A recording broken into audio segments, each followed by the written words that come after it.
A 1976 British UFO and humanoid encounter with paranormal overtones. Part 3, by Charles Lear.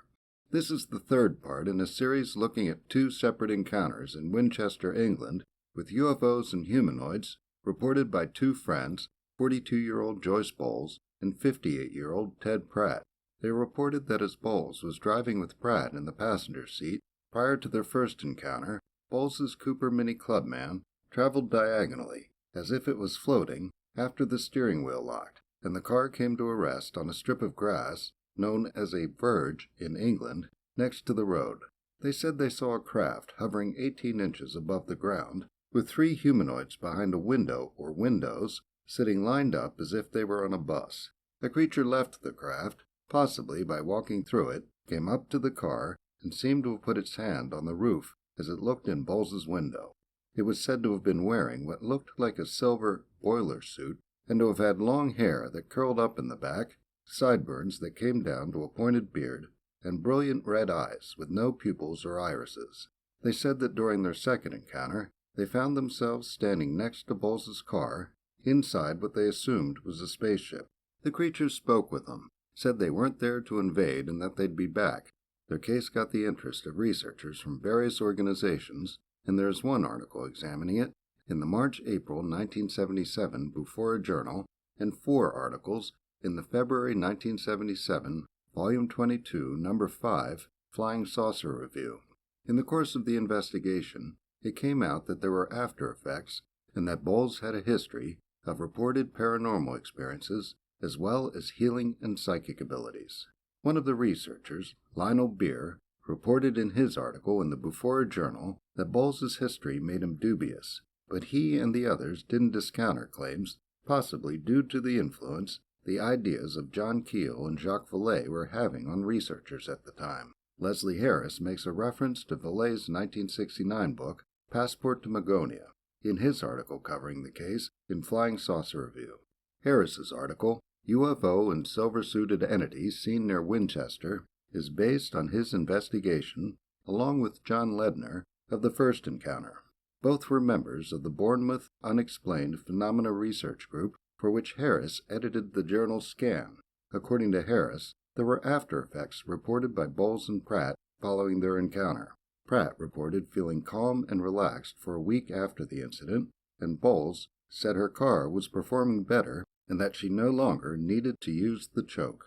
She also said she was shaken and unable to eat for 3 days, and repeatedly suffered from a rash, confirmed by a neighbor and Bufora investigator Frank J. Wood, according to the Bufora Journal article, on the right side of her face, especially after visiting the location of the incident.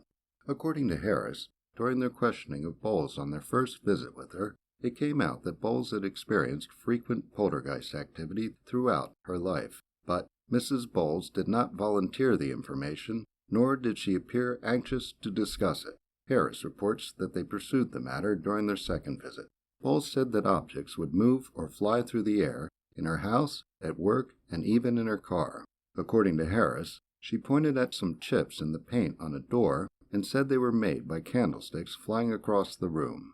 Bowles also said she saw a ghostly figure of a woman she described as a nun in a white robe. She said others had also seen the figure, but not as well as she. According to Harris, Bowles felt that the spiritual force was benevolent towards her, as she would find her car had locked itself when she had forgotten to. She also said she was a healer, and that the poltergeist activity would increase until she used her ability. She said that afterwards it would stop for a period and then start and increase again. Harris and Frank J. Wood, in his article, CE3 at Winchester, Vehicle Examination, in that same issue, reported that Bowles received phone calls from a man trying to intimidate her into keeping quiet about her experience.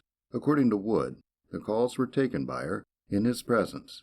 Wood reports that the caller told her he had read about her experience in the Sun and said the government wasn't happy about the publicity and would be sending someone to see her. She was told to stop talking about the incident. The man called again and warned her that the creatures might take her again and connect her up with wires, and he told her that she should have nothing more to do with them. He called a third time, and according to Wood, Each time she took the same line, saying, "This is a free country, and I shall talk to whom I please, and neither you nor the government will stop me." Wood then describes a visitor that stopped by that same afternoon. According to him, a young man from London named Richard Lawrence told her he had an interest in UFOs but was skeptical. Bowles told him about her encounter and found him to be pleasant. As she was with him, she got a call from another man who said he was Richard Lawrence, and she said he couldn't be because she was with Richard Lawrence. It turned out they were both named Richard Lawrence, and both came from London just to see her. They met for the first time at Bowles's house, and Wood reported feeling somewhat uneasy about the incident. At the end of Harris's article, he goes into a kind of speculation that wasn't common at the time. He considers the idea that Bowles possessed some sort of psychic energy which manifested in various forms unless she used it for healing. He speculates that either Bowles's energy produced the event or some unknown force used it to manifest and become visible to the two witnesses.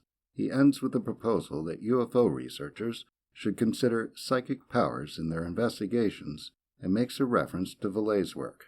Whatever the answer, we feel it should no longer be doubted that psychic power and manifestations have some connection, however tenuous, with UFO experiences and associated phenomena. However, care must be exercised in this study, which has no precedents or guidelines. There are many pitfalls on the road to Magonia. Unfortunately for Bowles, the publicity she received regarding her reported encounters may have resulted in the loss of her job. As an attendant in the ladies' room at the Winchester station, Hans, according to the article headlined UFO Mystery Costs Joyce a Job in the May 1st, 1977 News of the World. It is reported there that her British rail bosses told her she was redundant and that she blamed the publicity given to her claims. She is quoted as saying there were 2 vacancies at the station that she could have filled, but that she wasn't even considered. She said there was a nasty campaign to get rid of me in other ways. She described receiving insults over the phone about her meeting spacemen, having razor blades put under my car tires at the station, and getting a warning from her neighbor, who received a phone call from a person saying that Bowles might find a bomb under her car if she parked it at the station. Her boss, Winchester Station Master Donald Baker, is quoted as saying, "I'd be very disturbed if I thought anyone was taking it out on Mrs. Bowles. I've simply been told that she isn't needed at the station anymore." A local official of the National Union of Railwaymen was more expressive. "If they were removing Mrs. Bowles because of her interest in spacemen, I wouldn't stand by and let it happen. I'd do something about it. It would be too damn silly for words. We're conducting our own inquiry into the matter. We were unable to find any report as to the outcome of that inquiry." Charles Lear is the author of The Flying Saucer Investigators,